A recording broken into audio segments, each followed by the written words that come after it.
movie. Constantine 2, if you put a gun to my head, I couldn't tell you, apart from the scene with the spider. For some reason, I don't recall them. I remember enjoying it when I watched it. I just don't recall it. The Keanu Reeves movie, right? Yeah. Yeah. Yeah. Oh, although the scene where the devil shows up and we have an entire theme park based around you. My wife's actually friends with Keanu Reeves. Oh, in the virtual online world. We're live, She's by the called- way. So now the whole Yes, internet. I just knows. saw. Oh dear. Next time, say we're live. Of course, I'm sure Mrs. Thrash is very proud of the fact that she's on Twitter with Keanu So, Reeves. Anyway, welcome to our live stream in mid conversation. I just never shut up. That's It's the okay. problem. Let's just welcome people who are here. Hello, John, my very first channel member, John, actually. So, congratulations on being my one and only channel member at the moment. Let's see. Tom, Hungry Jerk is here. Hello. Tommy. We may or may not discuss The Great Escape at some point today. Michael DeCosimo. Good to see you. You're always telling me what movies you're watching, and I love it. Let's see, what else? Keithy is here. Hello. Keithy. love This seeing is The it. Good, the Bad, and the Ugly. You just have to decide which one's which. Tracy's here. Hello, Tracy. Glad to see you. Bubba. Nicole Baker has made it. Hello. Hi, Nicole. Sean Ennis is here. Very cool. And GR. Good afternoon. Oh, wait, there's more. Danny Staten is also here. Greetings from Missouri and wherever these people are. Cape Cod. I know. Okay. Well, so last time it was for Veterans Day, and we decided to talk about war movies, our favorite war movies. And we had so many on our list that we decided to do a part two. But this part two is more dedicated to Thanksgiving, being thankful for what we have as Americans, because Thanksgiving's an American thing, and we're all American, as far as I know. And we just want to give thanks. People who've been through war, who have done things to give us our freedom, our life, like we are very grateful to them for that. So, as I come from a military family, and I know you guys have military in your family as well, it is important to us. So, with that out of the way, let's start talking about fun stuff. War! God. We're just going to go ahead and get started because usually we get so sidetracked that, it takes us forever. Anyway, so Scott has requested to go first, so I'm going to let him go first. Okay. So I am so disappointed in myself for not thinking of this. But as everyone knows, that Kevin Costner is my husband. He just isn't aware of it. Nor is my wife aware of it. But to start off, because I'm ashamed, I want to start off with Dances with Wolves. And it's a little bit fitting because it's, the indigenous people fighting for, their land against, the Union soldiers coming in and trying to drive them off. And Kevin Costner, is the great white hope. But the thing that I think is beautiful is that and I can actually, that Kevin Costner comes and stays with them, or lives with, sees them, learns their ways, appreciates their ways, and sees what we were actually trying to do during, this might get some people upset, but during the American Holocaust, right? And from a psychological and mental health perspective, like Maslow had it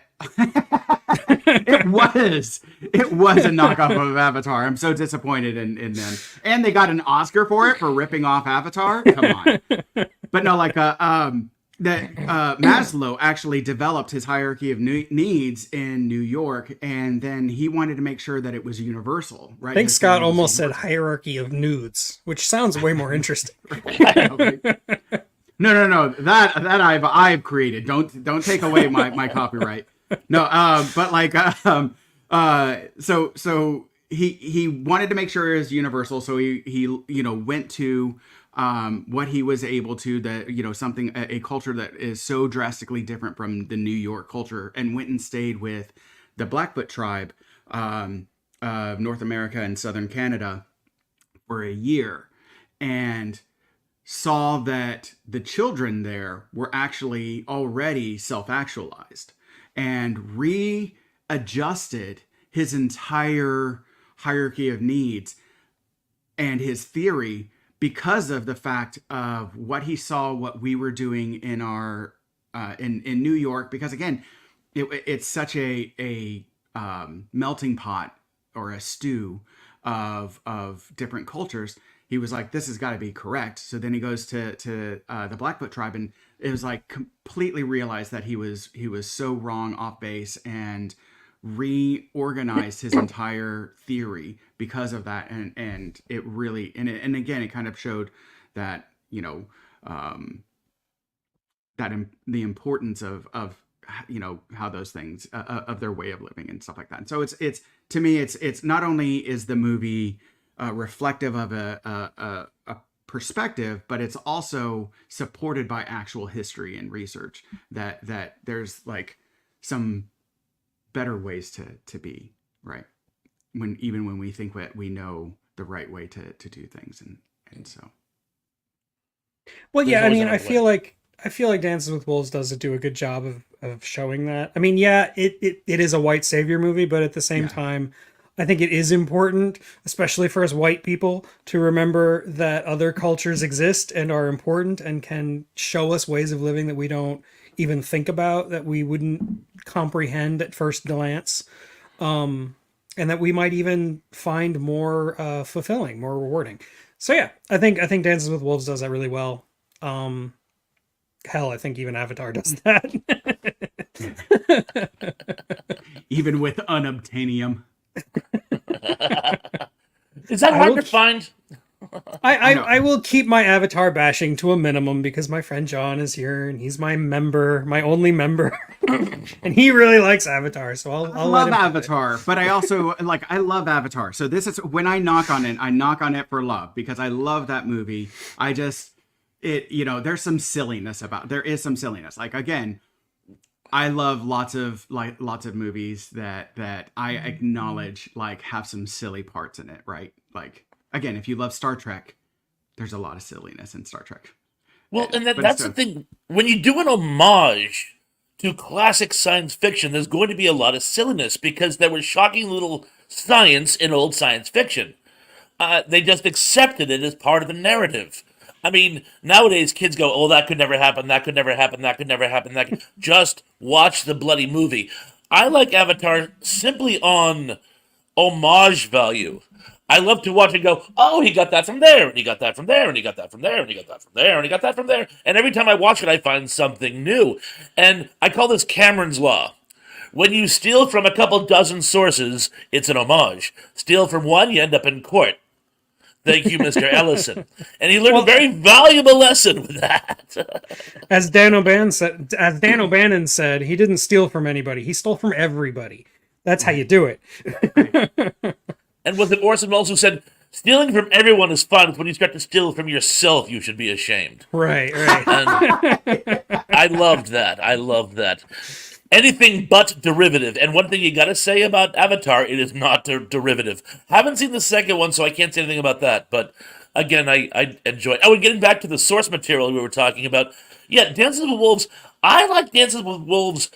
I love a good, fish out of water. I hesitate to say the term gone native because that's taken on a negative connotation lately. But when you are immersed into a new culture, and you become absorbed with it, particularly when your mission was to destroy the culture in the first place. I love a good story like that, and there's actually a lot of them. I'm hesitant to mention a Tom Cruise movie, but possibly my favorite Tom Cruise movie is The Last Samurai, and it's shockingly similar to Dances with Wolves. And or if you want to go Joseph Conrad and Heart of Darkness, which is a negative connotation to that. That's literally he makes himself into a god.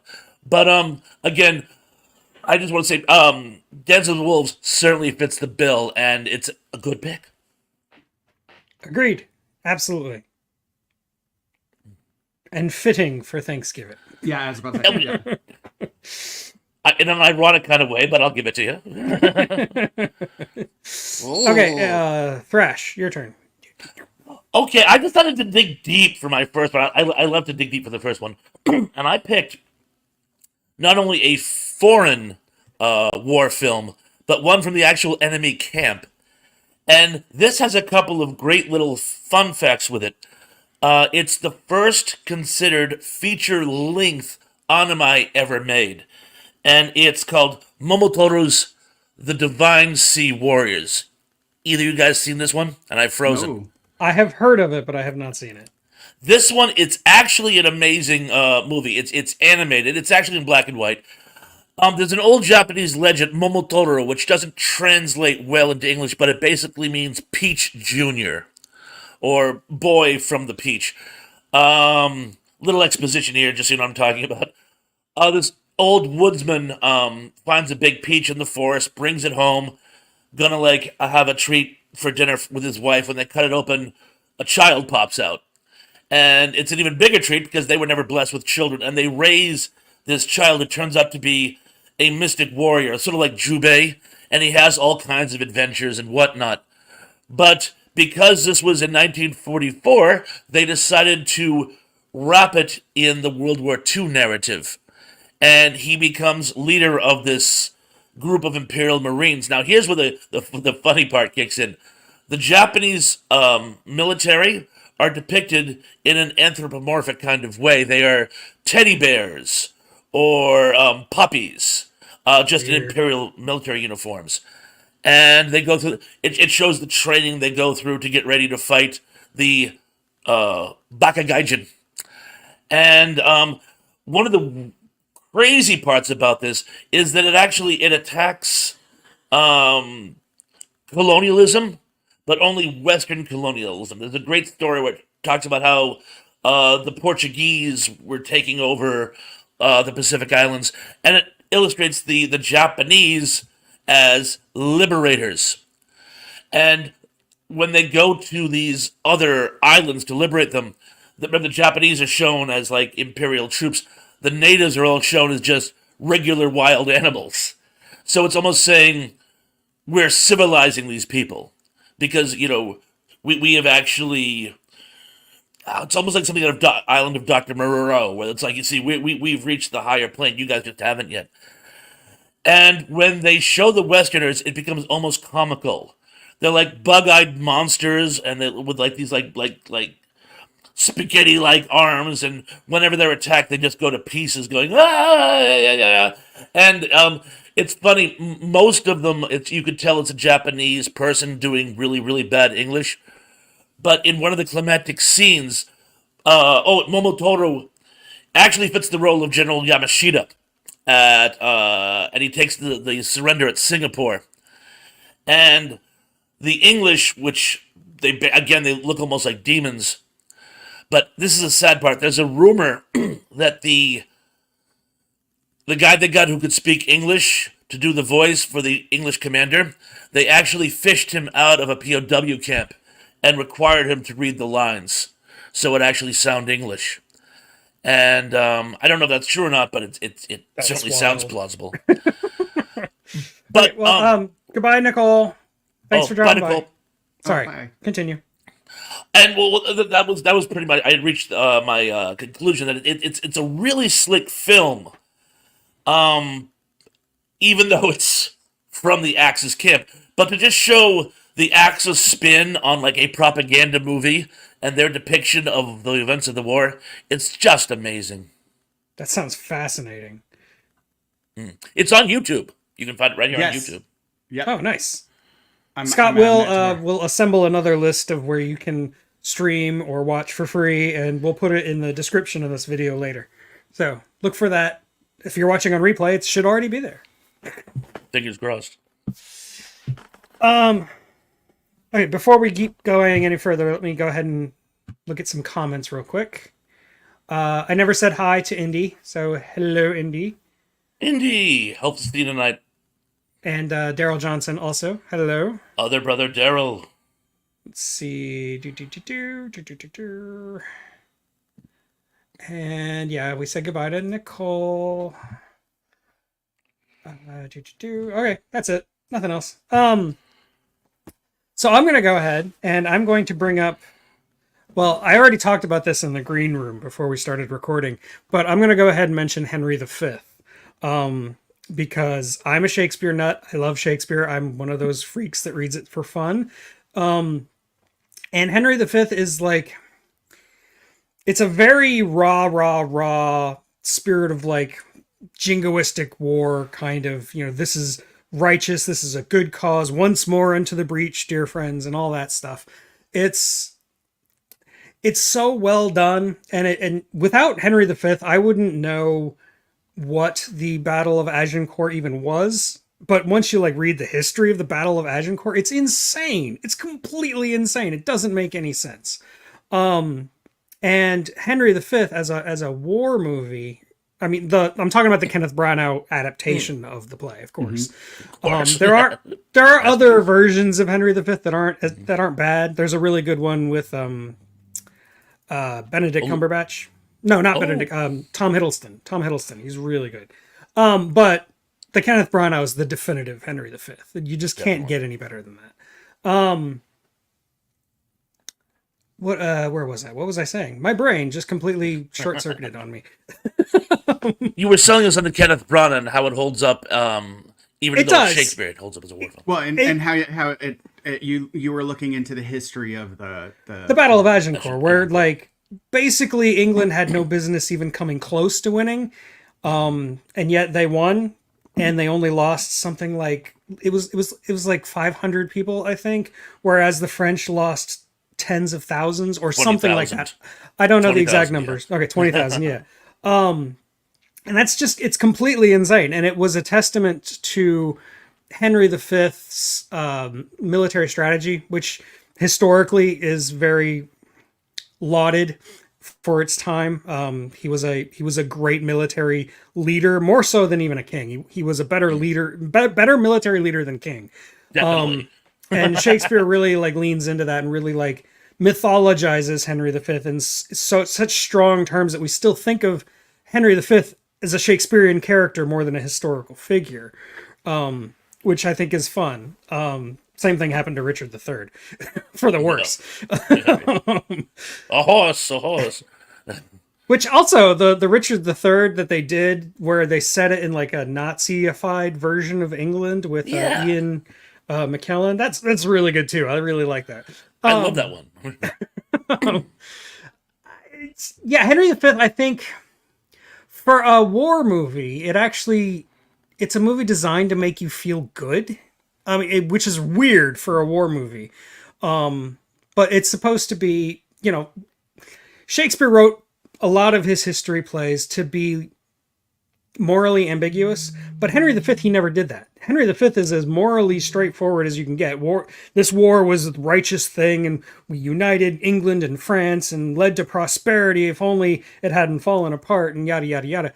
And I think that's an important perspective to take sometimes, just to kind of like rid yourself, to like exorcise all of your moral concerns, and which are very real about war. Obviously war is terrible, but I think it's important to remember historically how people viewed war, and I think Shakespeare did something with Henry V that is kind of unmatched. And the Kenneth Branagh adaptation, look, Kenneth Branagh, like him or hate him, I kind of like him, I kind of love him actually, but he is very over the top. He is a parody of himself.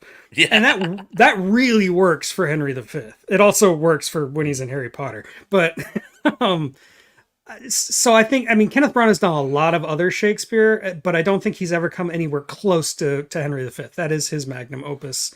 And yeah, that's all. That's all I have to say on Henry V. It's great. But this is not the last time I'm going to talk about Shakespeare today. Oh, real cool. Yeah, a lot of the tropes you see in war films in the 20th and 21st century kind of originated in Henry V. You know, Yeah. the fighting against all odds, the vilifying of the enemy. With that scene where the French slaughter the baggage train and Right. Henry loses it. That is like definitely something out of your typical modern war flick. It's like, okay, now it's on. Now the gloves are off. I was not mad until this day, or he has a great line. I can't recall it, but no, it serves almost as a template for future war films. Well, Hi, Mom. the original play. Oh, and hi, Mrs. Tug. Tug's mom. And the St. Crispin's Day speech, which everybody, I mean, that's one of Shakespeare's best speeches. It's right up there with Hamlet, you know, to be or not to be. I, I mean, I don't know what else to say about it. It's really good. And I've seen that speech delivered in a couple of different ways. Kenneth Branagh just goes all in and like completely over the top. You're like parody of a Shakespeare actor doing his Shakespeare actor shtick. And it works. It works so well for Henry V. Other actors who do it, I've seen some actors try to like underplay it and whisper it, and it doesn't work at all. This is the kind of speech that needs that like over the top bravado. Definitely. So yeah, I highly recommend Henry V, the Kenneth Branagh version. Even if you don't like Shakespeare, you can still follow along just fine. The words don't really even matter until maybe like the last act is a little complicated because you know you're dealing with French and English at the same time, but don't worry about that. I love the movie. I love Kenneth Branagh. I think that, you know, I get why I love this from Indy. It's great. you know what, Andy? I'll give you that one. I will give you that one. No, but like Kenneth Branagh, it, like, to me, is a Shakespeare actor who, like, a theater actor who never left the theater, right? Exactly. Good point. I don't know if it ever, I don't know if it always translates well. So I get when people are like, when people have issue with Branagh in certain, you know, aspects. And also, like, even in some of his director, you know, like his Thor movies and stuff like that, like, aren't always as beloved, you know. And so I will never forgive him for his remake of Sleuth. It's terrible. And the original is a fantastic movie. I haven't seen that one. I'll avoid it now. But no, like, I really do like, I like Branagh, and I like what he brings. You know, I loved him in Much Ado About Nothing. He's good. Yeah. And Also you with know, Keanu Reeves. Yeah, Oh, right. yeah. It is. And you know, again, one of my favorite, like, I actually stole, like, when I was a teenager, one of the lines from Much Ado About Nothing, you know, because I would, like, it was a pickup line that never worked, but I was like, I wish I could be your tear so I could be born in your eye, live on your cheek, and die on your lips. And, like, never worked. But I always liked it. I was like, I always liked that line. But anyways, sadly, no female did. Sean Ennis brings up a good point about Kenneth Branagh, his version of Frankenstein, which we were speaking about movies that are Ooh. objectively terrible, but we love. Kenneth Branagh's Frankenstein is one movie that I absolutely adore. It is love it. terrible, and I love it to death. I've never seen it. Yep. I have It not is seen it. so 1990s Kenneth Branagh. It is Kenneth Yeah. Branagh. I think it's peak Kenneth Branagh, really. Yeah. It's gonna be better than Stings. Yeah. Yeah. But I do, like, in Henry V, I think that he does like, I agree with everything that you said. Like, I think he does just an exceptional job. And you know, it really is a great war movie. And like, to me, movies that are authentic to medieval, like, battle, like, when you watch, like more modern war movies, right? When we're using, like, when we're killing people so far away, like the horror of having of the viciousness of um of war in that era, like, and the trauma that comes from that is really like horrific. And so like when movies do those um medieval wars justice, like that is when I really love. I'll just Yeah, because the brutality of that is incomprehensible to Yeah. modern eyes. It's completely incomprehensible. Okay, I think we've said our piece on Henry V, and like I said, this is not the last time I'm going to bring up Shakespeare. So Scott, now it is your turn. All right. So, again, in honor of Thanksgiving and to honor a war movie that honors our indigenous people, as much as we talk about at times how the atomic bomb won World War II for us, I think that gets overplayed, and an aspect of the war that gets underplayed and isn't talked about. And one of the reasons why we beat the Germans was the movie Wind Talkers. That, the fact that we, right, the fact that we use, and it's a good like Nicolas Cage movie, right? But the fact that we used the Navajo language as our communication, a language that the Germans, they were cracking all of our codes, but they could never crack that one. Because when you look at, like, It's the only 20th century war code that was never broken. right, That's it. right, like when you look at, like, because I've worked with with indigenous people and that are like working on bringing back their language, and when you learn about their alphabet, it's because like you think about like how much Europe and Europeans were like they traveled the world, and so there's this intermingling, right, of like the Middle East and the East and West, and like all of these different things that like are like we use the Arabic alphabet, right, and we all agree upon that. We use Arabic numerals, and we all agree upon that.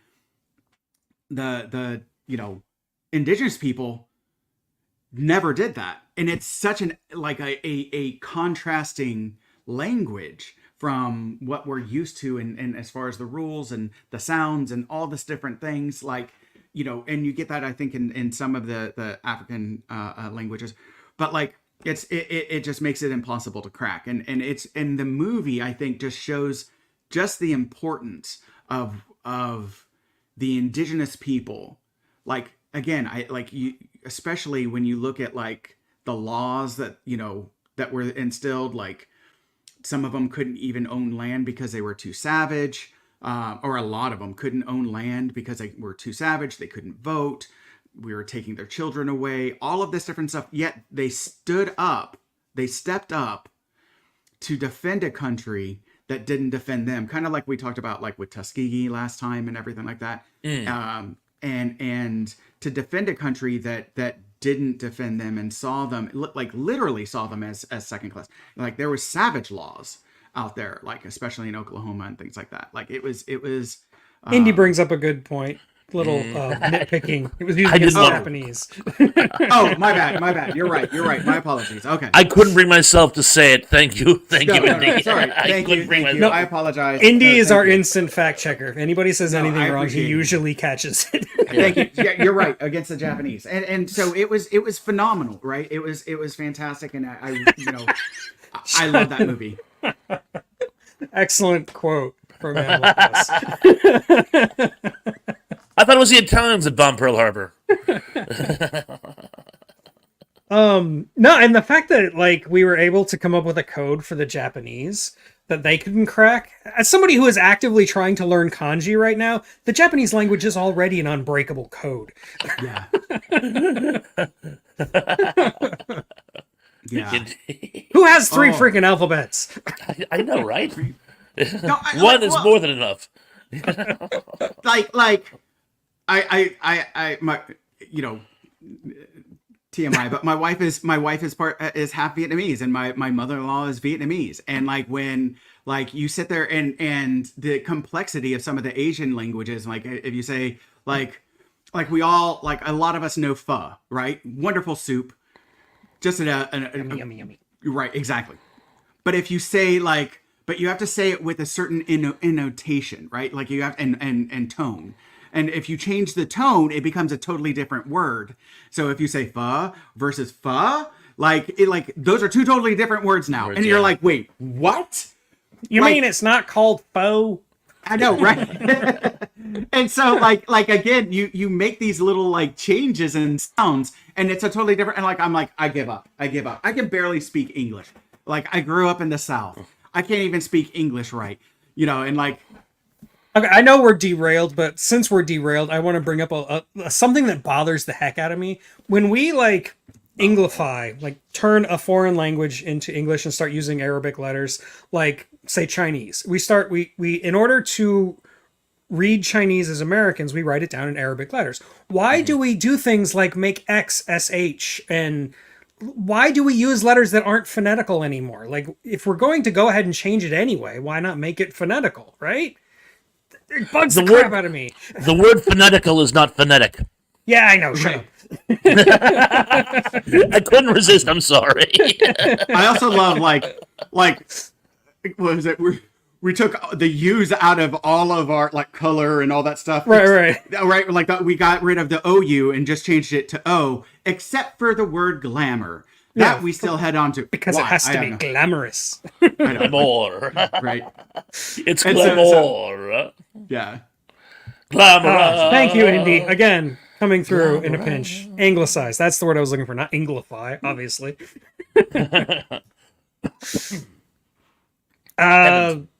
So, All right, now let's see. I think it's Thrash's Thrash's turn. turn. Thrash's turn. Okay. Well, I've always wanted to take a request. And as good friend of channels Tom mentioned The Great Escape, I'll cover The Great Escape because it was on my list. I think And- it's on my list too, so Well, I'm taking it from you. that's fine. Go for it. I love this movie. This movie has everything. It has an ensemble cast. It has a hierarchy of heroes. It has some wonderful villains. It has many of the archetypes you come to expect in prison camp storylines. And they don't. While I'm sure a certain amount of it is, I don't want to say romanticized, but sort of beefed up for Hollywood, they went to great lengths to keep it as grim and as bleak as prison camp life was. And one of the amazing things, I only recently found out about this, it's my new fun fact. Donald Pleasance, who has a fairly substantial part in the movie, was himself a POW during the war and actually signed on as a creative consultant, saying, no, the Germans did it this way, and no, we would have lined up like this, and no. So there's a certain level of authenticity, which I absolutely love, and just the chemistry between the characters. Speaking of Donald Pleasance and James Garner, you could almost make a buddy movie with them alone. Absolutely. Steve McQueen, who was one of my favorite actors as a kid. I actually cried when he died when I was 12, 13. I can't quite recall. But I was so blown. And he only did that movie because he said, I'll do it if you keep the motorcycle scene. Motorcycle. Yeah. That was in his contract. It was exactly because they were kind of like, well, that kind of detracts from the movie. Detracts from the movie?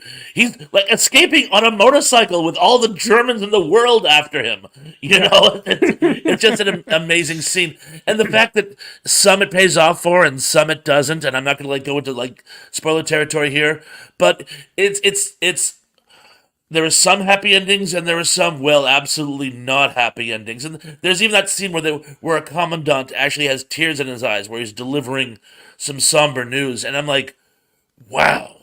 I mean, that's an amazing scene. I love that movie. Yeah, it's a movie that presents itself as almost a light-hearted, entertaining movie at first, and you got the whistling and everything, and it just. But it goes very, very deep into some very bleak material and some very upsetting, depressing stuff. But it's still able to do it with kind of a wink and a smile. It's really remarkable, and not many war movies could pull it off the way that movie does. No. I mean, Stalag 17 was trying to do the same thing, and it didn't quite work with them. I don't get me wrong, I love Stalag 17 as well, but they couldn't pull it off. But no, Great Escape definitely pulled it off, and I think it was because of that ensemble cast Absolutely. and great directing. Yeah, I agree completely. So, Scott, have you seen The Great Escape? That one I actually haven't. Wow. I know.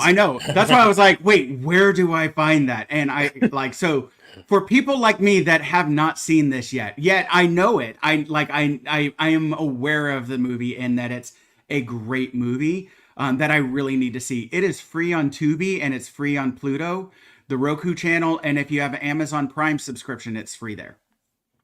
Excellent. And according to Tom, you can find documentaries about the real Great Escape here on YouTube, which is pretty cool. I might look into that.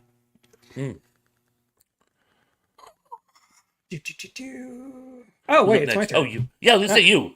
Oh, before you start, is there any way I can go ahead and just real fast catch up with where people can see things? We'll put it in there. But that's right. So, that's right. Yeah. So with Dances with Wolves, it's on Prime. It's free on Pluto TV, or if you have an AMC Plus subscription or a Philo subscription, Momotaro, the Sacred Sailors. That's what I found it under. The title was under. That's free on YouTube, and I've got the YouTube link there. So if you go into the description, you'll be able to click on it and go to watch it. Henry V is free on Tubi or Pluto TV. Richard III, I went ahead and added that. That's on Max. Absolutely, if you have a subscription. It's great. Yeah. So it's there, and then Wind Talkers is if you have a Prime subscription, you can watch it, or it's free on Pluto TV, and Tubi. Okay, sorry. Go ahead. Oh, okay. Well, one thing we don't talk about a lot is war comedies because they're very rare. And you think I'm going to talk about Strangelove. I'm not going to talk about Strangelove. I'm actually going to talk about To Be or Not to Be. This is it's a Mel Brooks movie that wasn't directed by Mel Brooks, but Mel Brooks is in it. He plays a Shakespearean actor during World War II, a terrible Shakespearean actor during World War II, and his traveling troupe of actors. And it's all about the Holocaust and Jewish repression and Jews trying to escape Nazi Germany. But it's Mel Brooks. It's both funny and heart-wrenching at the same time. There's a scene where they're actually on stage, and part of the gimmick is that they are in like a clown car and they're all dressed as clowns, and these are all Jewish people, and they're going to walk off the stage and basically walk out of Nazi Germany. And at one point, it's an old Jewish lady just stops, and she's completely dressed like a clown, and she looks around and she sees a bunch of Nazi soldiers just staring at her, laughing. And it's freaky and emotional. And like 2 minutes later, you get Mel Brooks walking into a bar and saying, "Is this Germany?" And he's dressed like Hitler. It's like I said, it's both funny and heart-wrenching. It's an absolute must-watch for anybody who likes Mel Brooks and wants to see a little bit more of a serious side to him. So yeah. And Mel Brooks was, in addition to being a comedian and a well-known film director of comedies and schlocky movies, he was also a producer of some very serious movies like The Elephant Man and the remake of The Fly. And, Brooks films did a lot of things that weren't what you would expect from Mel Brooks. So, To Be or Not to Be is a good war movie. It is. Have you seen the original too, by the way? I have not seen the original, but I do know about it. Yeah. It's actually really slick. Yeah? Yeah. Cool. But no, yeah, I think To Be or Not to Be works great as both a comedy and a war film. And again, that's really tough to do. Okay, everybody I else agree is with you. saying that the original. I should definitely watch the original. Okay, Yes, you should. Yes, you I should. have not seen it, so all I know You is the w- Mel Brooks version. you will, Tug. You will. I will. I will. Outrageous fortune. Or love that. Anyway, because yeah, the haven't seen thing is, either. I need to. whenever he gives his to be or not to be speech as Hamlet, because he does this thing where it's highlights from Hamlet's, and he does the famous soliloquy. But while the saying to be or not to be is actually a code for a guy in the audience who's sleeping with his wife on the Why? side to go backstage. So he keeps seeing this one guy walking out every time he does the to be or not to be speech. He doesn't know that this guy's sleeping with his wife. He just thinks that this guy is walking out on him every time he starts his speech. So I don't know. It's just really funny. And it's the guy from Animal House. So That's awesome. yes, Mel Brooks actually made The Fly happen. Without Mel Brooks, it wouldn't have happened. It was his idea to bring in Cronenberg, in fact. Anyway, So Scott. Scott. Okay. So my next one, actually, I just watched this, not last night, but the night before, and it's Oppenheimer. Like, ooh, I haven't seen it yet. oh, Nor so I. the like. First off, like, I really love the behind the scenes aspects of war movies because it goes like the motivations for wars always interest me, right? Because again, it's the most horrific thing that a human being will ever go through. And these are brothers, sisters, and all that different different family members that we are putting at risk. And so the justification had better be darn good, right? And darn valid. And the choices that people make, had better be justifiable. And, not every decision is made in the most ethical way, right? And some people like have their own egos and their own agendas that aren't the best for our soldiers, aren't the best for our country, but are the best for them and their ladder climbing and things like that. And this movie, because for me, I always grew up, and I think justifiably so, with a dislike for Oppenheimer in the sense that he created the most horrific thing that we could ever create, right? And Well, so far. right to this point, right? And but this movie really does go into the mindset, right? That, well, the Nazis are working on this. And what would happen if the Nazis get this, right? A government that's trying to eradicate an entire culture, an entire race of people, right? That's committing genocide. Like, what, and so we have to get this in order to make sure that they don't, kind of thing. And, Cillian Murphy just plays Oppenheimer with such mastery and skill. The entire cast is brilliant. And the movie really does show the complexity of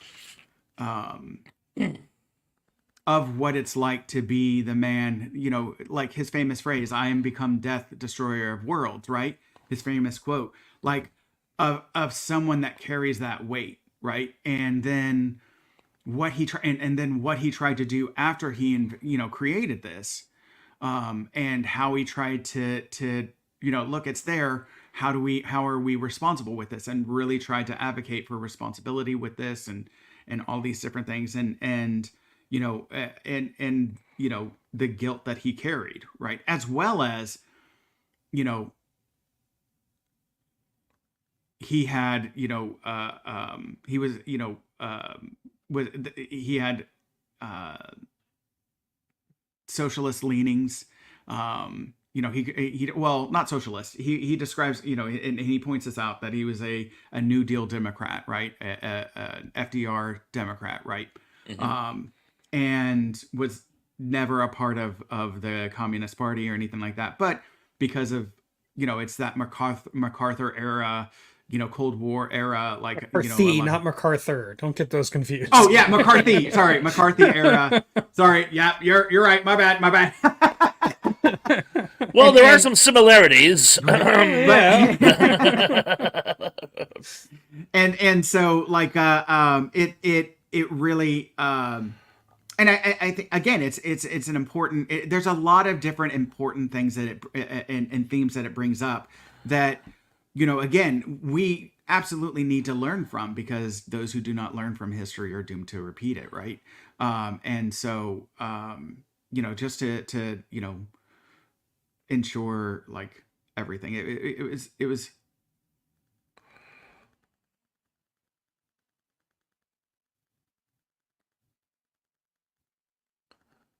Did you freeze, Scott? Oh no! I was reading John's message. I was like, oh okay. No, like again, I like when that popped up, I was like, oh, fact check. What did I? No, you didn't say anything wrong. Okay. It honestly looked like you froze for a Yeah, second. I thought I froze because both Thrash and Scott were frozen and there was no sound. I'm like, crap, did my internet cut out? I was like, oh no, wait, what did I get We're wrong? in the crash zone. It was, and again, it shows him. It doesn't deify him in any way, shape, or form. It shows his strengths and his good parts and his not so good parts, his flaws and everything. Like it shows. I don't want to see his not so good parts. Yeah, I know, right? And so it was an excellent movie. It's 3 hours long. It's a long movie, but I loved every.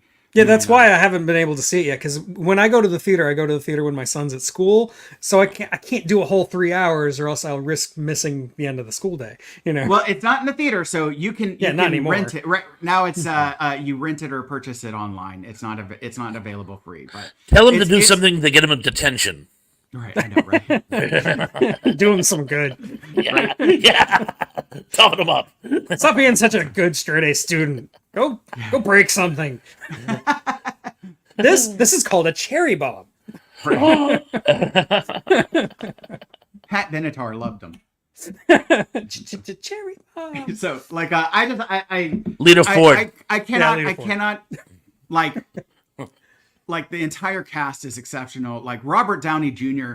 plays a politician, and the slimiest aspect of a politician. And again, like when you get into like the like media tries to portray them as these high and mighty ethical people, and none of us, like, I think agrees with that, but it was fun. But he like the rationale behind so much of his decision making, and again, I don't know the validity of it, but so many people in Congress are actually, so many men in Congress are actually have such fragile egos and such poor ego strength, and are such petty people and just seeking approval and all this.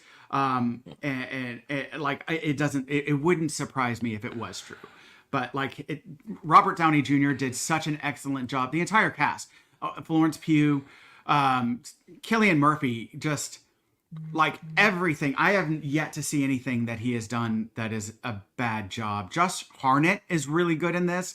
I haven't seen him in a while. Matt Damon was really good. Rami Malek had a small part, but again, he was good. Like it was just like the one beef that my wife had with the movie was that she is an engineer and she is a rocket scientist. And she was like, where are the people she married you? I know, Who knew? right? She's not that smart. And so like no, like she was like, where are all the people that like just stare at their feet? And like, you know, like there's not enough, like everyone's too polished. There's not enough like Aspergery people that like don't look at you in the eye, have these like have these quirks and stuff like that. They're all just very like, you know, well polished, you know, scientists and stuff like that. And she's like, I don't believe any of that. And so I just like, that was her one, like she was like, they're too well spoken. They're too like emotionally stable to a certain extent. Like I don't buy any of this. And so I can see that. Yeah. yeah. And so that was her beef with the movie. But otherwise, I think it was an excellent movie. Christopher Nolan did a phenomenal job with it. I love Christopher Nolan. I know that some people don't like him because he can come across as pretentious, but I don't mind that at all. I kind of love it. I think if you're not going to be pretentious, what's the point? Right. and again, Cillian Murphy was in Batman and played the Scarecrow. The Scarecrow, yeah. He did it, and I did. Have you seen Peaky Blinders? Oh God, yes. Oh yeah. Oh my God, yes. That's like again, like I've got a Peaky Blinder style hat. Yeah, like, true. Yeah. So like, it's phenomenal. Like he is a phenomenal actor. He is a godsend to Ireland, and I wish we could like steal him from them. Appropriation, I know, right? Right? All those same neurotypicals, right? That was her beef. She was like, whenever we do a work thing, she's always turned it to me and she's like, okay, who's on the spectrum? Who's on the spectrum? Shut up! I'm not doing this. I think everybody is, to be honest with you. Yeah, me too. Actually, it's just a matter of functionality. That's all the difference. Right, exactly, right. You know. But no, as someone who has a wife who was also working in an engineering field for a while in government, I agree completely. I saw some of the people she worked with; they were not neurotypical. And God bless them because they got us to space. Yeah, I would trust somebody with Asperger's more than a normal person to get me to space. Absolutely. Yeah, absolutely. And they're honest with you, right? They're not incredibly deceptive people. That's one of the beauties about it, is that they will tell you exactly, no, this won't work. It just won't work. Or yes, this is. That's why my wife is a fantastic editor. So like when I'm writing something and I give it to her to read, she'll tell me everything that is wrong. Perfect. And that's what I want. I don't want sugarcoating. Tell me what I did wrong. Oh, I know.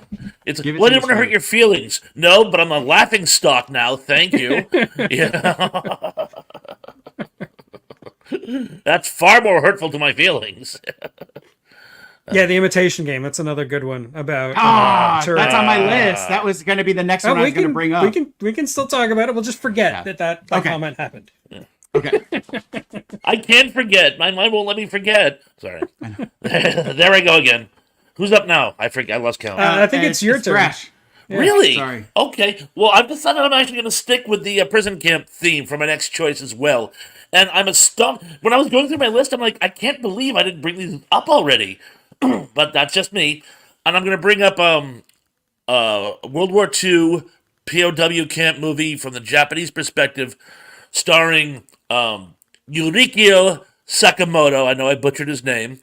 And David Bowie, and it's Merry Christmas, Mr. Lawrence. Oh, wow. I have seen this movie, but it's been a long time. It's an amazing, amazing movie. Long story short, it's this brutal World War II POW camp, and they bring in this new, he was a commando, and he's captured, and he and played by David Bowie, and he and the Japanese commandant, played by Yurikyo Sakamoto, again, sorry if I butcher his name, get into this pissing contest.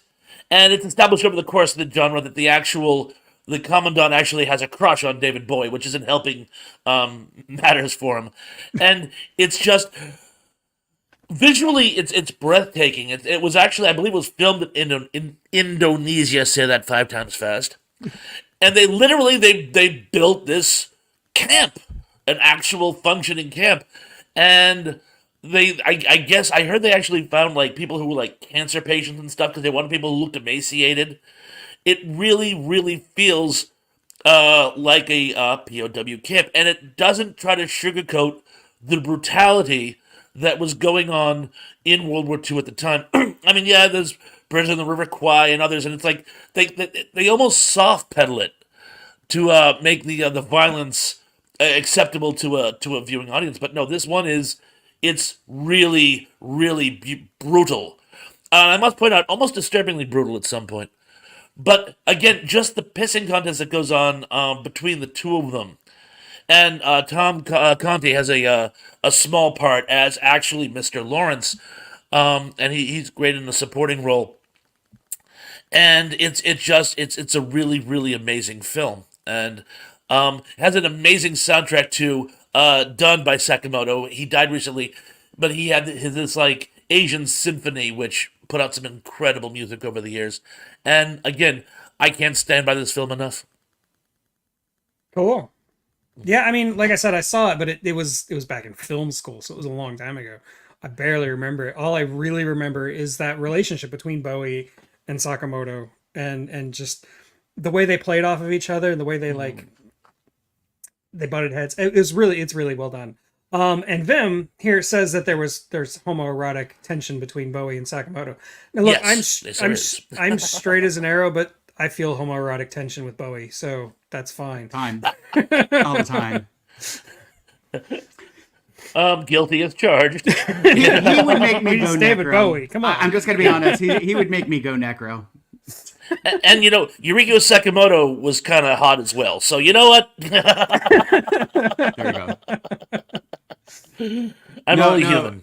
Yeah, my wife has the biggest crush on David Bowie, and so I bought this artist picture of like David Bowie in Labyrinth and everything. It was like a pencil drawing and stuff like that. It's great, but I bought that for her. And she was just like, sometimes I catch her staring at it, and I'm like, I understand. I understand. That's fine. Yeah.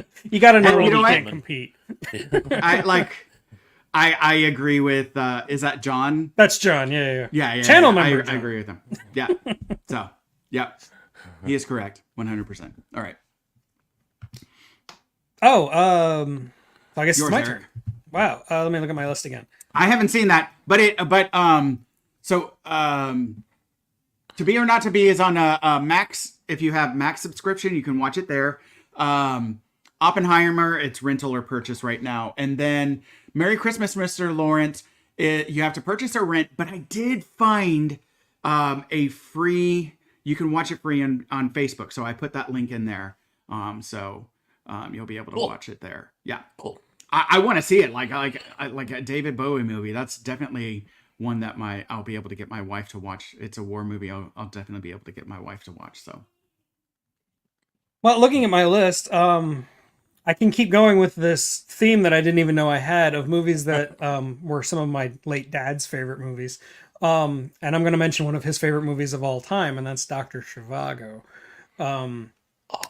This was the movie that taught me what an allegory is, because the whole story is an allegory for Russian history and like the rape of Russia and all this other stuff. I mean, it's a really like fascinating look at what it means psychologically to be Russian in the middle of various Russian revolutions, and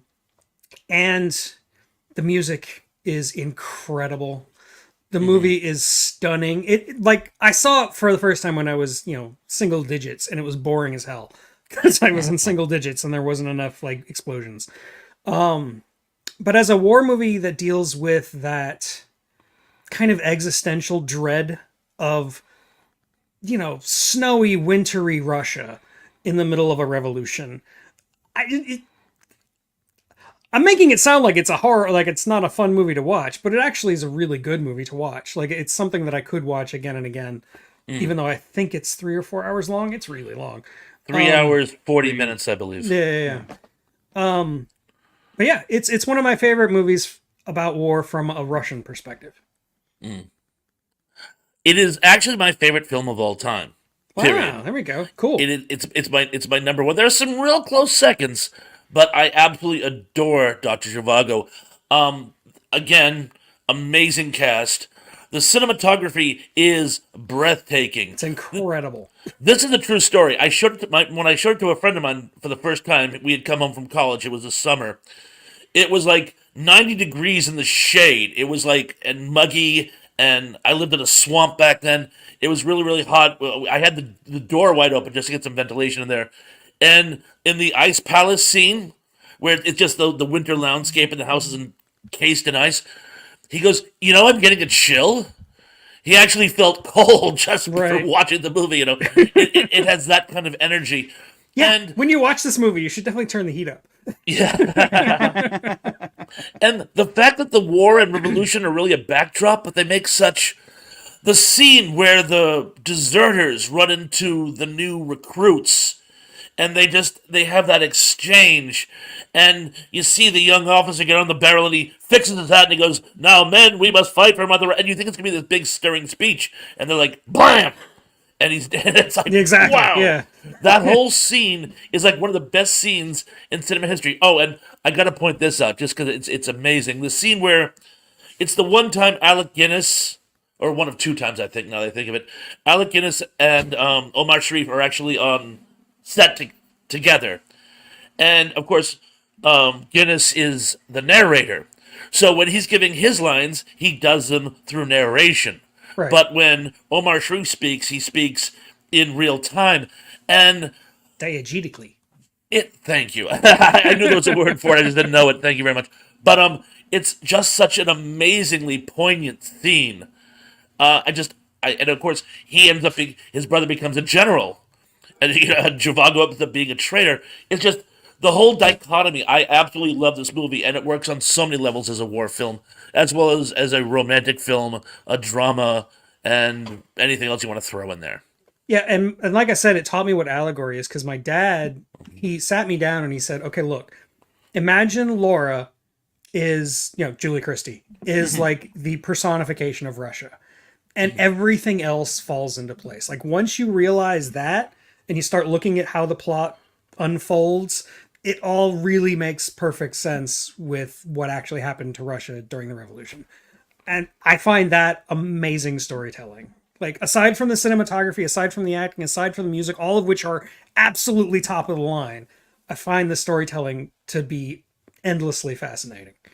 It really is. Oh, and one more thing, I have to point out: it has some of the best villains. Just Oh yeah. you can't but love the villains.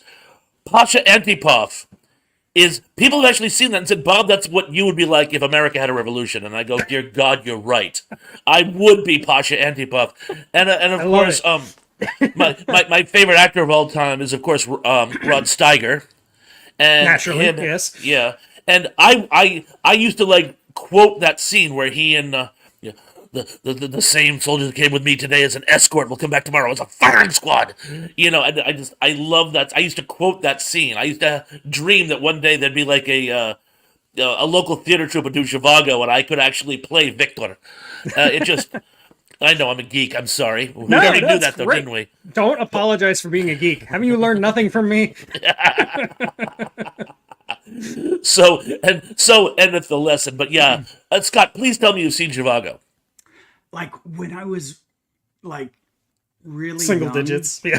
yeah, and it was one of those movies where I'm like, this is old, and I didn't appreciate it, and I absolutely need to go watch it again, and especially with Eric's description of viewing it as Laura as Russia, and kind of like and so because like when I was young, I didn't appreciate like older movies, and now that I'm older and just like really love movies and love watching movies and stuff like that and appreciating everything and the allegories and all those different things in the storytelling, like there was just now I'm going back and I love TCM and watching older movies, so that's one that I'm gonna have to go back and really watch so I can appreciate it and absorb it. I didn't absorb enough.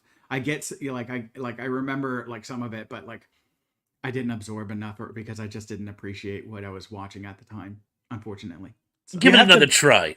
And you have to Yeah. be able to No, no, no, devote that 4 hours of like your full attention. Yes. Yeah, don't do a crossword puzzle while you're watching it. Put your phone in the other room. I was about to say, put the phone down, right? Yeah. All right. Okay, Yeah. before we keep Oh, wait, no. going, Oh, Warren wait, did it's my mention- turn. Hold on, before you go ahead. start, Warren has brought up a couple of different things that I wanted to bring up. Just really quickly, I haven't seen Hearts War, but I'm aware of it. Bruce Willis and Colin Farrell. Oh, that's good. a good one. That's It's a good. really good one. Yeah. That was one I was thinking about bringing up. And Enemy at the Gates with Jude Law. Again, that's right. That is from the Russian point of view. I didn't think about Yeah. that. Love that one. So good. Let me put this. He brought up one other, but I'm saving it because it's on my list. Ah. Oh, and just so you know, Enemy of the Gate is on mine. I don't know if I'll get to it today because I got a bunch, but it's on mine. Yeah, we're probably only got another half an hour at most. Yeah. Yeah. All right.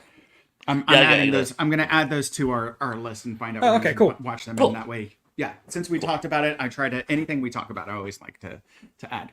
All right. So the movie that I'm going to bring up or discuss next is a movie. It was 2009. It's got Woody Harrelson and Ben Foster, and it's called The Messenger.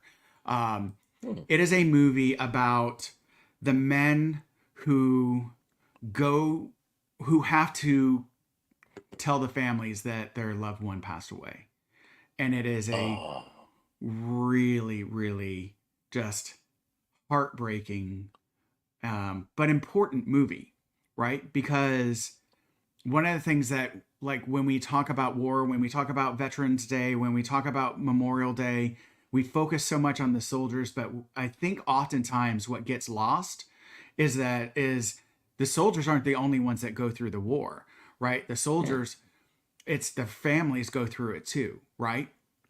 And every day, like my brother-in-law served, I know in Iraq, I think also in Afghanistan. And my sister-in-law would tell me, like, he missed 8 years of my nephew's, his oldest son's life, right? And that took a toll on their relationship, right? Because he wasn't there. Like, he missed the births of most of his kids, and because he was overseas and stuff like that, and like my sister-in-law would tell me about when they were living on base, there was these vehicles that you knew were the people coming to tell, right, to give the message that your loved one had passed away, that your loved one had died in war. And when you saw those vehicles come down or come on the road or start driving around, like, everyone like became terrorized, and we're just like begging that it's not their door that they're coming to. And then you would see which door it would go to, and then the everyone would come together to like try and support that person. And it was just such a, these men and women are doing such an essential service and carrying such a burden, but they're also the soldiers that nobody wants to see, right? So it's this like double edge. And Woody Harrelson, Ben Foster do an excellent job of kind of getting into the psychology of this. You've also got Samantha Morton, you've got Steve Buscemi, you've got Jenna Malone, you've got Iman Walker, and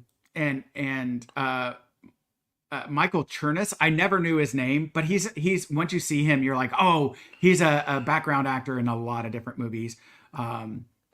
Even Jeremy Strong from Succession is in it.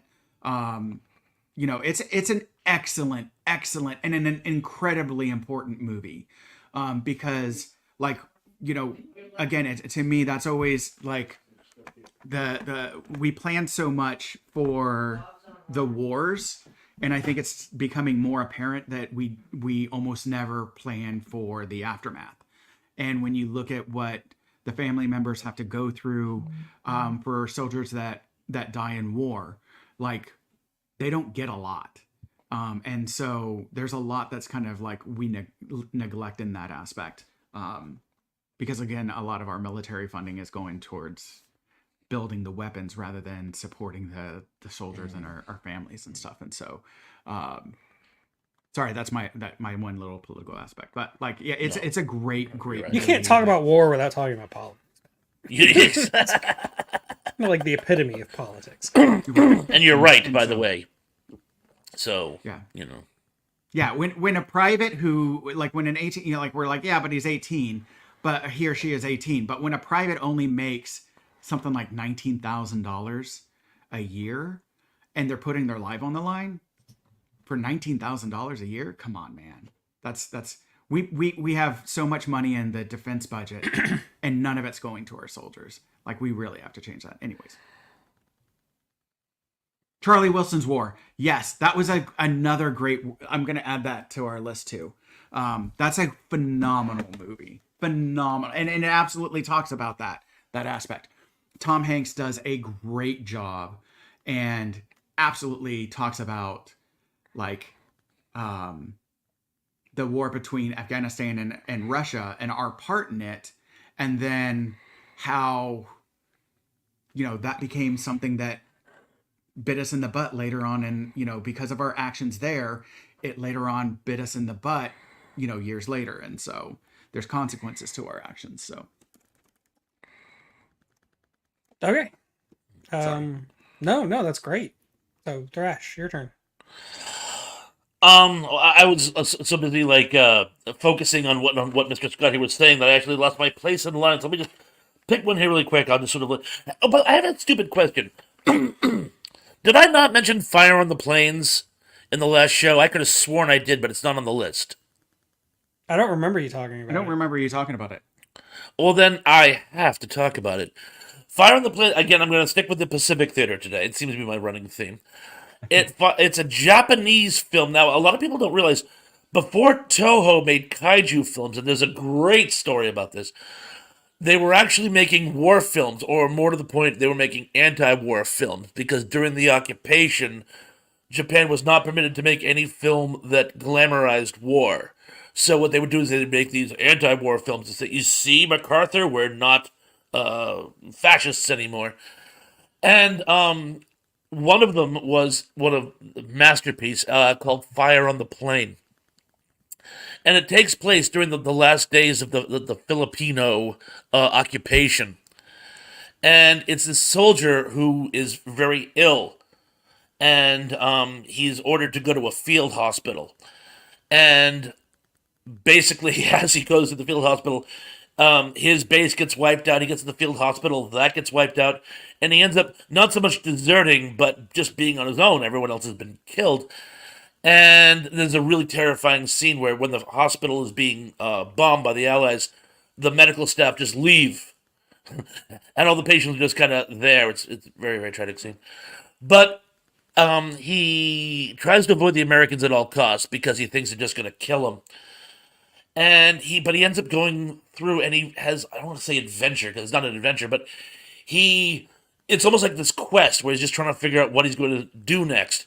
And he through his travels, he sees the true horrors that have actually been going on.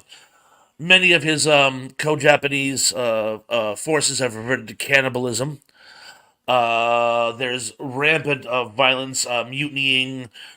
Sometimes they're killing themselves just so they don't have to obey stupid orders anymore. And there's this one amazing scene where this man drops dead, and the soldier behind him walks up to him, and you think he's gonna Fritz, are you okay? Or they killed Fritz. No, he takes his boots off because the guy has better boots, and he puts them on. He throws his boots away. The guy behind him has boots that were even still worse, so he takes and puts the new ones on. And then the guy behind, and it's almost vaudevillian. It would be funny if it wasn't so tragic. But the boots get passed down until because it just, ironically, each guy in line has a worse set of boots than the guy in front of him. And when it finally gets to our main character, it's a push. The two pair of boots, they don't even have soles anymore. And he just takes his off and he walks off barefoot. And it's this very poignant scene because it's basically the film way of saying, "And I'm out." That's where he ceases even trying to be a soldier, and it's incredibly powerful. It's incredibly sad, but it's one of the most again powerful war or anti-war films I've ever seen. Okay. I mean, it doesn't sound like a laugh riot, but it sounds like a good movie. Um, Oh, an excellent and movie. yeah, you talked about Toho prior to Godzilla making, war movies. Um, and Ishiro Honda, the guy who directed Godzilla, he started his filmmaking career making propaganda movies during the war, Yes, he did. and then immediately transitioned into making anti-war films during the occupation. And so he used both of those perspectives to like inform his well nuanced perspective on war afterwards. Like I feel like Godzilla wouldn't have happened without that. Like I No, don't it would think not have. he would have had the kind of understanding of the psychology behind it. Like Honda was a very surprisingly even-handed person later in life. Like you could take the same career, the same life that Ishiro Honda had led to that point, and you could make a radical easily. Like somebody who's either way, like either an anti-war radical or a pro-war fascist. You could easily do that with the history that Ishiro Honda had, but instead he took a more practical, more thoughtful approach to the world around him and understanding how cultures interact. And he was mostly anti-war, but he wasn't so fanatical that he didn't claim to not understand why war happens. He understood it, but it terrified him. So, yeah. And that's what Godzilla kind of represents. Well, originally he was going to make another war film, anti-war film, Yeah. and at the last minute, it was the Philippines or Indonesia. It's a little vague, but right before they left to go on site to shoot, they got a message from the other country's government saying, "Oh yeah, your lead character, he has a visa problem. We need X number of bucks to straighten it out." And he basically felt he was being extorted because it was already a done deal. So he goes, "You know what? We're not going to film there. We're going to stay here and film a movie right here." And they go, "Okay, what?" And he goes, "Oh, I hadn't thought myself out that far." And it just happened. The Fortunate Dragon incident had just happened, and that was it. The atomic tests were like really a big hot button in Japan at the time. So they say, "How about a movie about a monster that's created from atomic weapons?" And the rest is history. Yeah. It was Tomoyuki Tanaka's idea. And Ishiro Honda just ran with it. Thank you. You're I welcome. love that tidbit. Yeah. He actually, yeah, he was watching footage of the Lucky Dragon incident that they had actually stolen from the hospital. Like, I don't know why they stole this footage from the hospital, but he was looking at the survivors, quote unquote, of the incident. And that's what made him think this is more horrible than any monster you can put on screen. So what if we do that? That was Tomoyuki Tanaka's idea. So Gotcha. anyway, I have not seen that movie, so I can't speak about it. Fires on the Plane. Fires on the Plane. I found it. I hope it's the full thing. So it's purchasable through the Criterion collection. So it is part of that phenomenal collection of movies. Or I did find it free on YouTube. I'm gonna put that link. It's 144 minutes. So I'm hoping that's the full movie. That sounds about right. Yeah. So not 100. It's an hour and 44 minutes. So yeah. Yeah, the so, Wikipedia so- article says it's 104 minutes. So yeah, that's perfect. Yep, that's Okay. it. So I'm hoping that's correct. But I'm putting that link in there. Also, if you see a link on YouTube, if you're in here in the description and you click on that, try and click on that through Tug's link that we put in the description, because my hope is that that'll help his channel. Who knows because what the it's showing- algorithm likes? Yeah. Right. Because it's showing, like, if you click through, if you go to his channel and you're staying on YouTube, hopefully it'll push him up, because he deserves it. He does so much hard work on these movies, and same with Thrash. Like, they put in so much hard work. I want us to do what we can, the little things to support them. Oh, Thrash? He's back.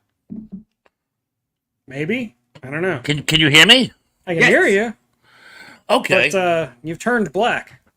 Yeah, I made a really stupid mistake. I hit a button that I shouldn't have, and I thought I was going to re-enter, and I apparently have left. But since you couldn't really see me before, and we're going to like be wrapping up pretty soon anyway, should we just leave it like this? Yeah, it's fine. We'll just pretend you're in a dark room. Yeah. He's just a Rolling Stone fan. He's just painting it black. That's it. Okay, well, since we do have to wrap it up soon, we'll go ahead and make this my last one, my last pick, and we'll each get one more pick. God, which one do I want to choose? There's so many good options. I'm gonna go with Black Hawk Down. Oh, such a good one. This came out like right after 9/11, and it was Ridley Scott, Battle of Mogadishu. It was the first movie that had really shown modern warfare. I mean, modern now. It's that was 30 years ago, Mogadishu. But like, it was the first movie that wasn't. It wasn't Vietnam. It wasn't Korea. It wasn't World War II. This was. There were other there were other war movies that took place in more modern context, but none had really done it well. Whereas Black Hawk Down really puts you in Mogadishu when the Black Hawk falls down and the soldiers have to fight.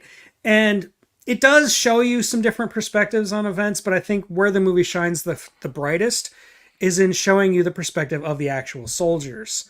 And you've got Josh Hartnett again, Eric Bana, Ewan McGregor, William Fichtner, I think was in it. I don't remember. But like the Tom soldiers, yeah, I think so. The actors, I mean the soldiers. At the end of the movie, one of them asks, "What was the point of this? Why did we do this?" And basically, the answer is, I don't know.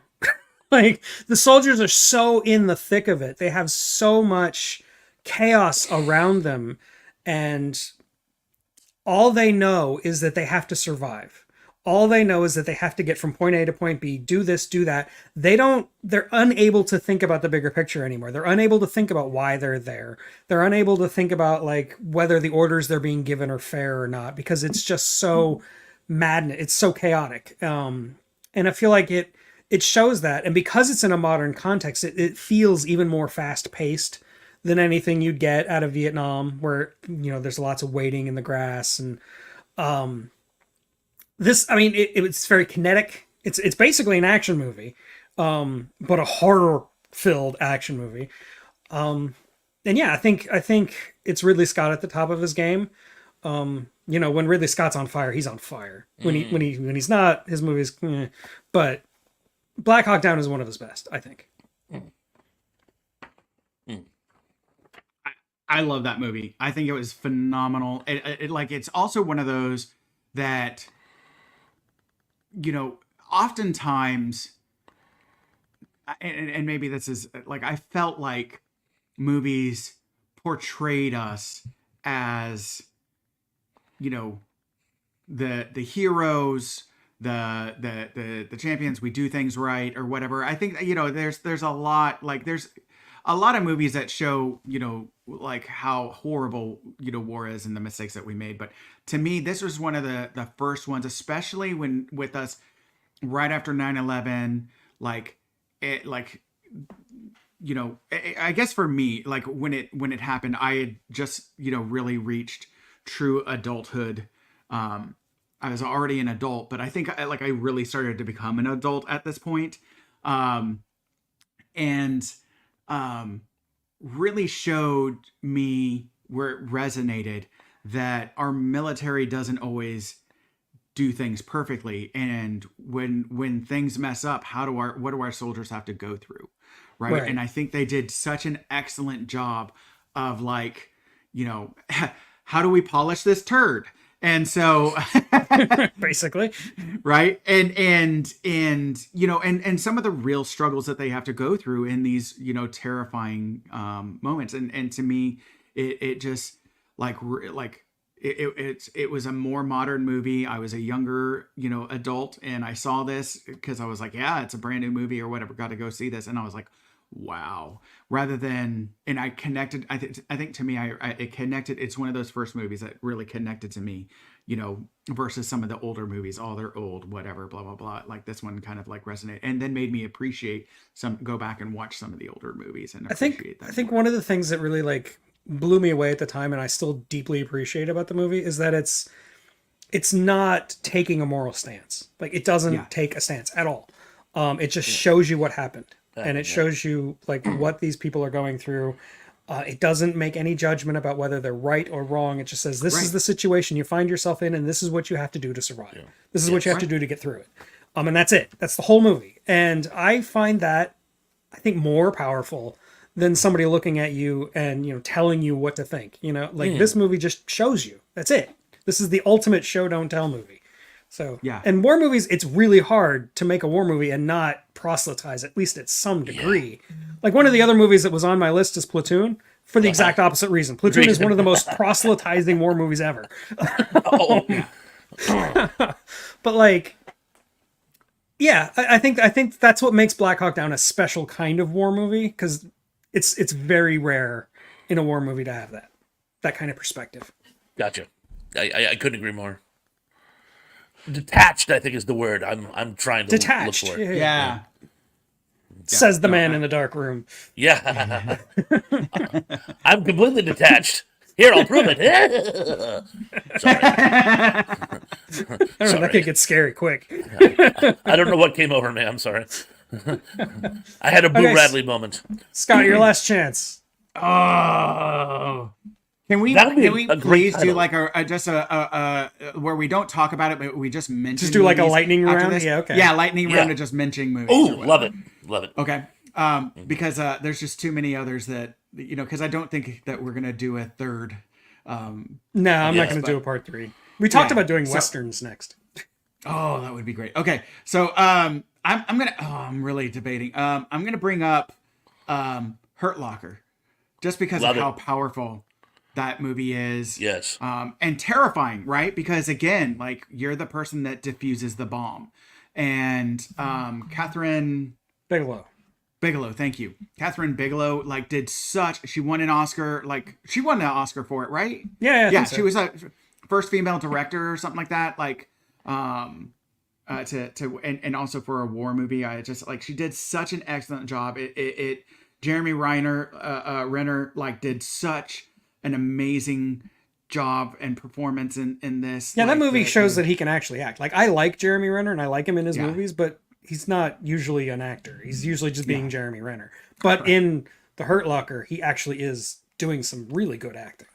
Oh, excellent. And again, like, how terrifying, and like, you know, because every day this could be your last day, right? And you know, the bomb disposal unit or whatever, like, now we have like robots and stuff, you know, to some extent that do this, but like, you know, a guy has to go in this padding, and just how oh, Yeah, I did don't they think really? I don't think the movie was designed for accuracy. I think it was more designed for the psychology of it. But, Yeah. But yeah. Oops. Yeah. Sorry. Yeah, so but no, like again, and like his performance in how it again, for me, it's the psychology, and it's the I think it does, like, whether it's accurate or not, I think it does an excellent job of portraying the psychology of every day could be your last kind of construct. And I've worked with enough soldiers afterwards that to me, that's one of the reasons why that movie resonates so much with me, is that you know, just the experience that they have, the you know, and what, you know, and at least their feeling. To me, that movie really just resonated with me. So, And do you you can want watch to it do on like Max. so we're going to do a lightning round here where we just read off the rest of ours? But you can No, have one more Do one more. Yeah. detail. Oh, do one more. Okay. Ooh. I'm going to go deep on this last one, too. And because we were talking about war from different ages, I actually have a submission here. It's one of the few films you can find about the 30 Years' War. And that's The Last Valley with Omar Sharif and Michael Caine. And it's written by James Clavell. Who, Jesus of course, Christ, how have I not heard of this movie? Oh, of course. Well, you already know who he is, clearly. Who did Shogun and a bunch Shogun, of other yeah. great stories about Japan. King Rat, which I'm astonished didn't make my list, but that's I where think you have somebody it. mentioned it in the comments in the last one. Yeah. But yeah, he wrote that as well. But it's basically the story of the Seven Samurai, only southern Germany during the 30 Years' War. This mixed bag of German mercenaries deserts and holds up in this one tiny village which has not been destroyed by the horrors of war and sacked and looted and raped and pillaged. And I'm sorry, I shouldn't have used that word, pillage. Right. But sorry. It's But fine. lost my train of thought there. Oh, but they it gives a wonderful backdrop. I had a uncle who they have like a living museum here in Massachusetts about the Pilgrims, and he did that when he was younger, and let's just say they really did their homework. The weapons, the clothing, it really looks like early 1600s Europe. And they really did their homework as far as the story goes too. There's a lot of little subplots that were actually really accurate for the time. The interplay between the characters is phenomenal. I highly recommend this one, The Last Valley. Okay. Yeah, I mean, you had me sold when you just described it. Like, you didn't even have to go into detail. Thank Yeah, you. no, it- Michael Caine, Omar Sharif, James Clavell. I'm already sold. You don't need to tell me anything else. Okay, so and How I do you wanna- found it free. I found it free on YouTube. So okay, good. Do. I don't. People in the comments are talking about World War Z for some reason. How do you want to do this, Lightning Round? You want me to just list what's left on my list, and then you can list Yeah. what's left on? Yeah, let's do it that Yeah. way. So to start with, Empire of the Sun, Steven Love it. Spielberg, great movie. that's on my list. Yeah. Taking Chance with Kevin Bacon, where he's like taking the dead soldier across the country. Yes. That's a good one. Schindler's List. I can't believe we didn't talk about Schindler's List. That's weird. Astonishing. And like I said last time, Casablanca's on my list, but that could be a whole video in and of itself. Easily. And Platoon. My second favorite film. And Platoon. That's the end of my list. That's all I had. Excellent. Good list. Yeah, I think so. Go ahead, Thrash. I'm He's putting in collating. some- Oh, okay. I'll read these as always in no particular order. Eagle has landed. Battle for Britain. The Young Lion. The Cross of Lorraine. The Dirty Dozen. Oh God, how did I not think of the Oh, Dirty that's Dozen? a good one. Tobruk. And Stalingrad. Nice choices. A lot of those I hey- haven't seen, but Thrash, message me that list so I can make sure that I add those to like how to watch them and stuff like that. Oh, sure, of course. Okay. Because I couldn't keep up. I couldn't keep up with all of them, and I was like, oh no, and a number of them I haven't seen, so I want to put them on that list so I can. Check. Danny Staten, honorable mention, War for the Planet of the Apes. Yes. All right. Oh yeah. Let's count it. You had me at Planet of the Apes. Right. Okay, I'll And add Indy, that I'm one to pretty it. sure I mentioned Duran, at least in passing in the first video. Speaking of Shakespeare, Yeah. Okay, Scott. Okay, so for me, okay, another Kevin Costner, The War, about a Vietnam vet who comes home and then like his children kind of play out war itself, right? And it kind of talks about some of the issues with war. Born on the 4th of July, another like coming home from war and the struggles there. I had Schindler's List, I had Empire of the Sun, Imitation Game. A great right. movie, must see. Inglorious Bastards, I love it. the Thin Red Line, The Darkest Hour, Apocalypse Now, Full Metal Jacket, 300, Tropic Thunder, Ooh, great movie. okay. War Games, another like to me like Oh, that's yeah. the You can, like you that's can make that.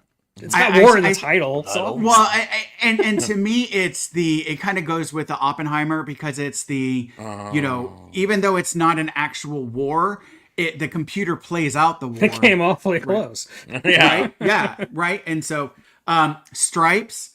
Oh God! How did I not think of right. Stripes? Right? God damn it! I had to. An officer and a gentleman. Of course. It's not really like it's not in the war. I'll count but, it. Yeah. It's and about then- and military then life. I just thought of this one, and it's Iron. I think it's Iron Eagle. Iron Eagle. Yeah. Right. Let me add that, and then I'll look that up. That's the one with Louis Gossett Jr., right? Yes. Yeah. Okay, so these were recommended by a couple people, and I haven't watched all of these. Okay. I said The Darkest Hour, right? That's No. the. You did not. Oh, I didn't. Okay, I skipped over. I thought I had skipped over that. The Darkest Hour also about Winston Churchill, and it's got If Gary we Olsen have playing one. Winston Churchill. Churchill. With The it. Lucky Ones. I will add that. Oh, Last of the Mohicans. That's a good call. Ooh. Ooh, yeah. Okay, I'm gonna add Perfect for Thanksgiving. Yeah. Oh, you know what? I thought about that and I never added it to the list. God, dog it. That's a great one. Last of the Mohicans. Okay. And in fact, that's like one of my favorite football team, like the Iowa Hawkeyes. That's, one of the theories of where they got the name, as well as the tribe. So, Wim Vanderstritten recommended Vim. 2 movies. He's in our chat. Yes, I saw this. He just added it again, but I saw it last time. Ceasefire. I started to watch it. I couldn't finish it. But it's got Don Johnson and it's about coming home from Vietnam.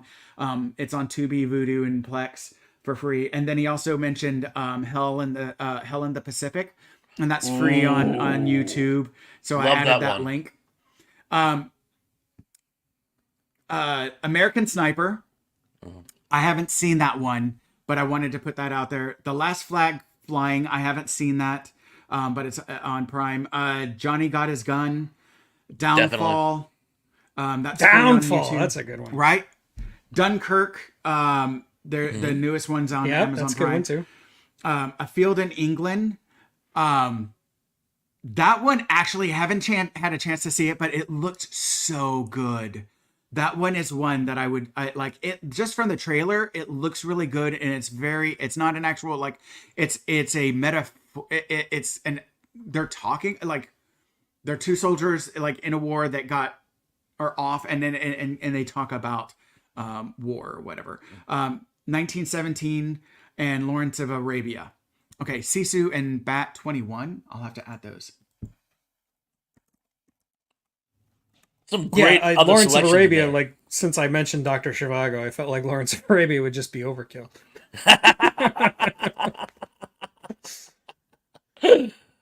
But a good pick. A good pick. Omar Sharif showed up a lot today, didn't he? Right? He came to play, and I mentioned him before in Night of the Generals from the last show. That's right. Yeah. There you go. All right. So yeah. Guys. So I'm gonna go through and get links to all of these, so where you can watch them and all that different stuff. And put that, and we'll put that in there. I just 12 o'clock high. I'll have to add that one. Oh, and isn't there a movie Toy Soldiers? Boy, soldiers. That's about like a terrorist taking over. Oh, that's a terrorist. That's right. That's right. But isn't it a military school or something like that? It is a military academy. Yeah. Yeah. Okay. Well, anyways, no, that doesn't count. I won't add that one. It's got Wesley Crusher in it. Yeah, it does. It's got all of those young and Samwise and stuff. So Right. Guys, this one was so much fun. I wish I could have been there. no, you are just the black void that follows every soldier as they go out into war. Right? I'm the dark thing from Wrinkle in Time. There you go. There you go. Excellent. My mother wouldn't be Excellent. surprised. It is not evil. No, the wolf from Neverending Story. God, The Darkness Jesus. or whatever. Well, we're digging deep today. I know, right? There you go. Have you ever read the book, The Neverending Story? No. It is so wildly different and so trippy. It is bizarre. Well, look at Wrinkle in Time. They Yeah. made 2 adaptations and they both suck. It's like, did you even read the book before you made the movie? I'm gonna have to Yeah, get I those. agree. My son I'm sorry. did like the movie because he was the right age, the most How recent about one. that? But I How about that? I agree, it's not very good. My granddaughter liked it too, but I begged her to read the book, and she's like, nah. And I'm Yeah, like, but all right. The way we did it is we went on a road trip and we got an audiobook version because getting him to read anything is almost impossible. I found an audiobook version, and unfortunately, anytime the voice actress did Mrs. Watson, she spoke like I couldn't I stand think it. we got the same version. That Really? sounds very familiar. Yeah. That drove me up the wall. I'm like, just read it. I can visualize what it would sound like from it. Just read it, okay? I have a life. Right. Anyway, oh, I know guys, that's one of the problems with audiobooks is that the voice actor really makes the can really make the book, right? And so it's one of the reasons why I like the Dresden series is because it's got Spike, James Marsden, and he reads it, and he is phenomenal. The So gold that's an standard audiobook. is Stephen Fry reading Hitchhiker's Guide to the Galaxy. Doesn't Oh get any God, better. yes, yes. that's a great. Oh, That's the I best look at the argument. time. I got Yeah. a motor, guys. I'm really sorry, but But we'll see you tonight, right? please do 7:30 my time, and that goes for all you guys in the comments. 4:30 Pacific. Yes. And everyone in the chat, you're welcome to join as well. And until then, peace and chicken grease. Goodbye, Thrash. Much love, y'all. Yep, we're gonna go ahead and call it. So, we'll I go check out my video on that movie I just did, The Lawnmower Man. Yeah. My brain is mush. Yeah. And, Anyway, yeah. and I'm actually in the process of starting a YouTube channel. Yes. Yeah, and so it's so I'll keep you guys posted on when that starts. It's going to be more of a gaming channel, but I'm trying to make it entertaining rather than just watching someone play a video game and stuff like that. I'm trying to actually make it into something entertaining and develop a story. Yeah, the few times I've tried to like play video games while streaming, like the hard part is to remember to keep talking. You can't Yes. just shut up. That's the hard part. Yeah, that's why I played everything and now I'm going back and doing the voiceover. Voiceover. Yeah, yeah. Right. So that it's actually entertaining and trying to do it in a creative way. So to make it funny and everything. So I'll But, keep you posted on that. I'm gonna go ahead and pencil in another stream in 2 weeks. Yes. We'll probably talk about westerns, but maybe we'll talk about something else. I don't know. So I'll see you then. Yeah, because we've got we'll be able to do westerns, well, possibly, and then we can lead, and then the time after that will be just in time for Christmas if you wanted to talk about those. Yeah, we can talk about Christmas movies. Absolutely. There you go. All right. Okay, so goodbye all. Thanks for showing up. Don't forget to hit that like button. Do it. Love it. And I'll see you next time.